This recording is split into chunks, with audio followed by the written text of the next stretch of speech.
Buenos días, compañeros y maestra. El día de hoy nosotros les venimos a exponer acerca de la médula espinal y los nervios espinales. Nuestro grupo está conformado por Heidi Castro, Laura Patiño, Luna Vanegas y mi persona, Tatiana Flores. ¿Qué es la médula espinal? Es una estructura tubular larga y frágil, que comienza al final del tronco del encéfalo y continúa hasta casi llegar al final de la columna vertebral. Está constituida por axones nerviosos que transportan los mensajes entrantes y salientes entre el encéfalo y el resto del organismo. Esta contiene circuitos neurales dentro de sí misma que controlan los movimientos coordinados, como lo puede ser caminar. La homeostasis. Esta transmite la información del exterior e interior del organismo. También integra información proveniente del exterior, emitiendo respuestas rápidas hacia el cerebro. Por ejemplo, el control central de la temperatura corporal. Es el centro regulador térmico, está en el hipotálamo anterior y esta recibe información de los receptores de grandes vasos, vísceras abdominales, la médula espinal y de la sangre que profunde el hipotálamo. En cuanto a la anatomía, tenemos que esta es por la parte general dividida en segmentos: cervical, torácico, lumbar, sacro y coxígeo, sumando un total de 31 pares, los cuales dan lugar a varios nervios espinales, de los que salen del canal invertebral o por los forámenes invertebrales. De igual forma, cuenta con intumescencias o dilataciones de la médula espinal, que una se encuentra a nivel cervical y la otra a nivel lumbosacro, siendo más prominentes por acomodar las fibras nerviosas relacionadas a la inervación de los miembros superiores e inferiores. En cuanto a las estructuras de protección, tenemos dos: los meninges y la columna vertebral. Los meninges son una membrana de tejido conectivo que cubren el sistema nervioso central, formando pues así una función básica que es la protección blanda de la médula espinal.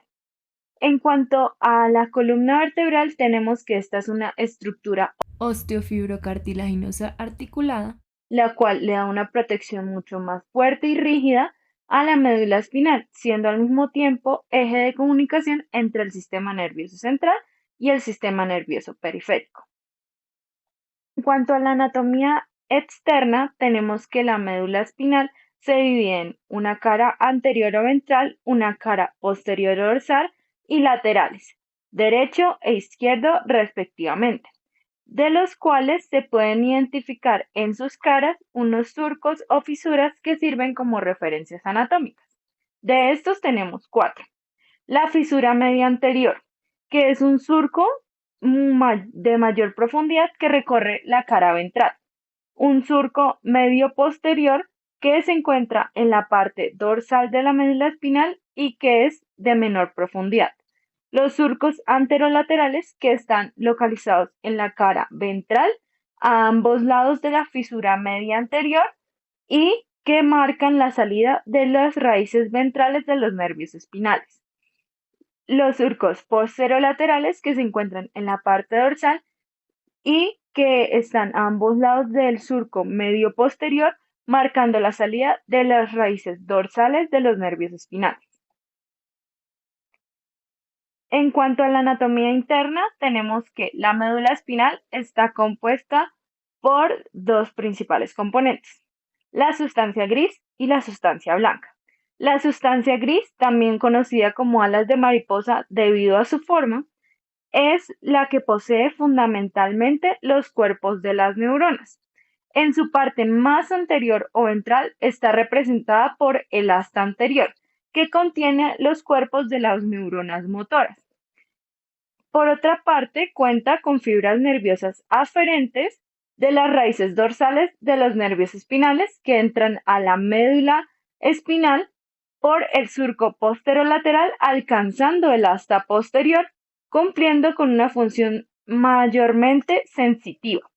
De igual manera, están en los niveles T1 y L3 un asta lateral, los cuales cuentan con los cuerpos de las neuronas del sistema nervioso simpático. Y por último, en la parte central de la sustancia gris se encuentra el conducto central que posee líquido cefalorraquídeo. Por la parte de la sustancia blanca tenemos que esta es la que contiene principalmente los axones y es la que rodea la sustancia gris. Se divide en tres cordones principalmente: anterior, lateral y posterior, tractos ascendentes y descendentes de sustancia blanca, que son las vías de transmisión de los impulsos nerviosos entre el cerebro y los demás órganos. Ahora vamos a hablar de los reflejos y arcorreflejos. Los reflejos son una serie de acciones no planificadas o procesos autónomos que se llevan a cabo de manera instantánea, en respuesta a estímulos del medio externo. Se clasifican en reflejos innatos o congénitos, los cuales no se necesita aprender para poder obtenerlos, ya que son un mecanismo innato que nos protege de condiciones externas potencialmente dañinas. Los reflejos condicionados, los cuales son adquiridos por aprendizaje o experiencias anteriores gracias a determinadas situaciones y estímulos externos.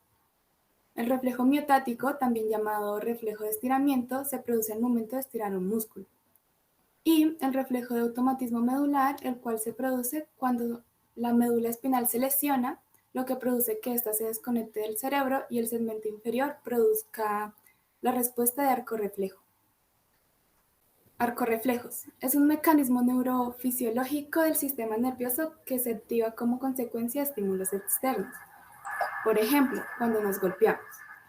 Está constituida por una neurona aferente, la cual transmite información sensitiva desde los receptores sensitivos hasta el sistema nervioso central.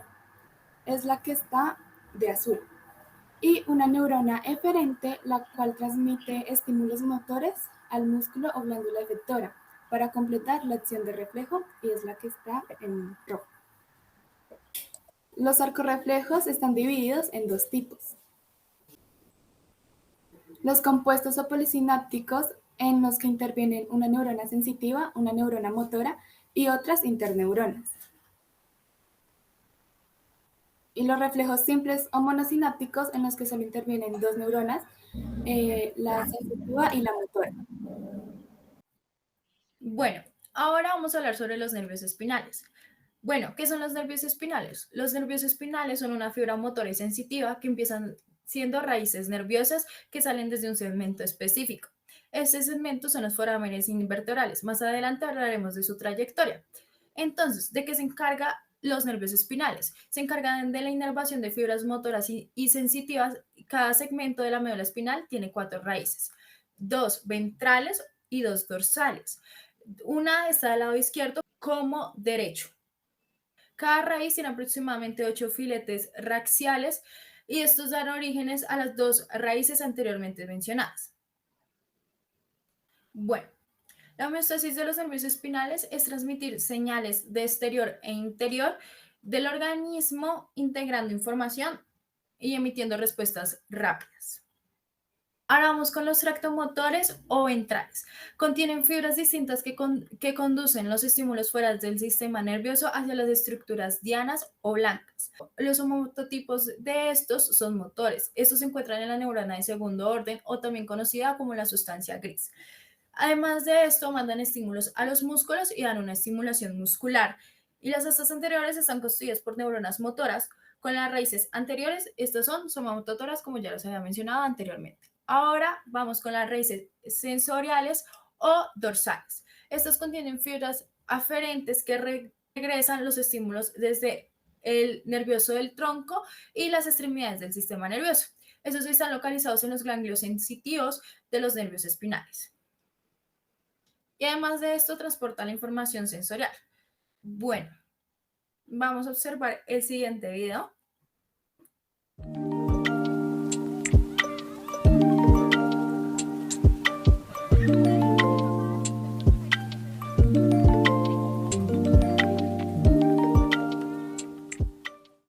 Bueno, como ya podemos observar el video, la trayectoria de los nervios espinales salen desde los forámenes invertebrales por arriba o por debajo. Esto ya depende de su correspondiente vértebra Y ahora vamos con la estructura. Bueno, cada vértebra es conformada por la médula espinal. Como ya pudimos mencionar anteriormente, la médula espinal está dividida por segmentos. Bueno, estos segmentos son los nervios espinales. Estos son asociados con un par bilateral del nervio, exceptuando el coxis o el coxigeo. Como bueno, dijimos anteriormente, son 8 cervicales, 12 torácicos, 5 lumbares, 5 sacros y por último el coxigeo o el coxis, que es el que solamente cuenta con uno. Ahora, estas dos raíces se unen para conformar, las raíces son las sensitivas y las motoras, se unen para conformar el nervio espinal, conteniendo cada uno de estos mezclas tanto de fibras sensitivas y motoras, dando en el tronco en el cual se localizan 4 plexos. Y estos son... Empezamos con el plexo cervical, el cual proporciona conexiones nerviosas a la cabeza, el cuello y los hombros. El plexo braquial, este proporciona conexiones al tórax, los hombros, los brazos, los antebrazos y las manos. El plexo lumbar, este proporciona conexiones a la espalda, el abdomen, las ingles, los muslos, las rodillas y las pantorrillas. Y el plexo sacro proporciona conexiones a la pelvis, las nalgas, los genitales, los muslos, las pantorrillas y los pies. Debido a que los plexos lumbar y sacro están interconectados, algunas veces se hace referencia a ellos como plexo lumbosacro.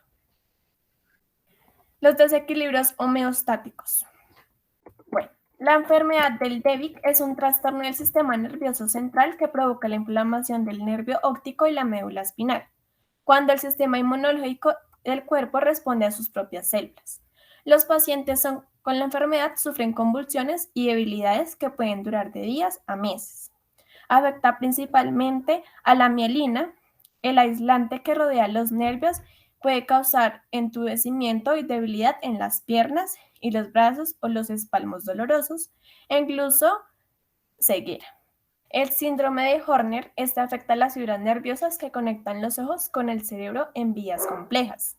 Se administra desde el cerebro con la médula espinal hasta el nivel de la caja torácica, a lo largo de la arteria carótida hasta el cuello y dentro del cráneo para llegar al interior del ojo.